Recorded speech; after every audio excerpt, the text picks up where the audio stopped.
I didn't leave the Labour Party to join another party. I left the Labour Party to shine a spotlight on the disgrace it's become under his leadership, and because I regard myself as proper, decent, traditional Labour, not like the extremists who've taken over this party and are dragging it into the mud. And that's the point I'm going to make in this debate. And I want to say this.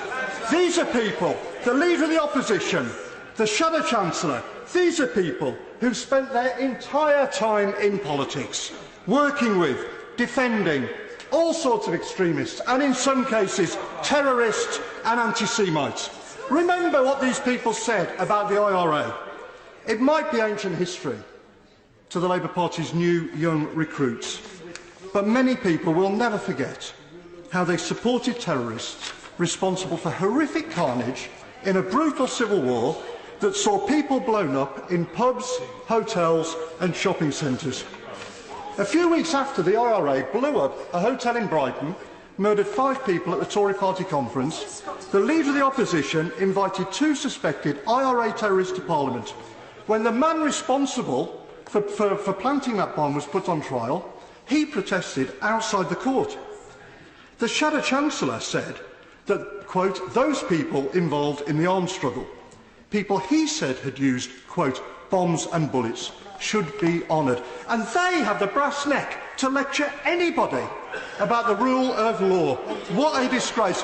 But look, this is a debate about whether politicians can be trusted to obey the rule of law. And there's not a single Labour figure in the past, not a single one, who would have backed violent street protest, as the Shadow Chancellor did, when he called for, quote, insurrection to bring down the government, or praised rioters who he said had kicked the SHIT out of the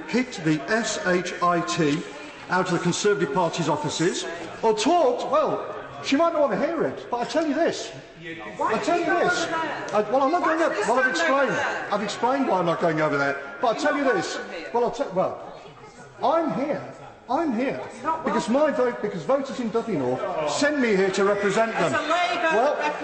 And my views and the things I stand up for, decency in politics, the rule of law, none of these things have changed, and everybody in Dudley knew exactly what I thought of these people at the last election. And I'll tell you this, and I'll tell the honourable lady this, I'm going to make absolutely certain that she's going to have to answer to her voters for these points at the next election.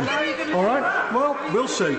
Now, you'll have to answer to yours. Yeah, don't worry about that. And no other senior figure in the Labour Party's history, would have joked about lynching a female member of Parliament. They don't believe in the rule of law abroad either, Mr. Speaker. They always back the wrong side, whether it's the IRA or Hamas and Hezbollah, who they describe as friends.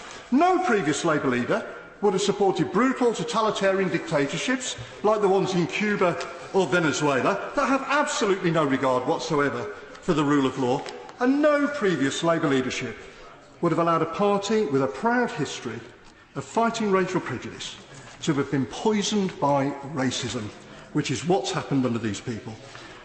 Racism against Jewish people, to the extent that members have been arrested on suspicion of racial hatred, that the party itself has become the first in history to be investigated under equalities laws by the Equalities and Human Rights Commission. These people and the people around them are a million miles away from the traditional, mainstream, decent politics of the Labour Party. They have poisoned what was once a great party with extremism.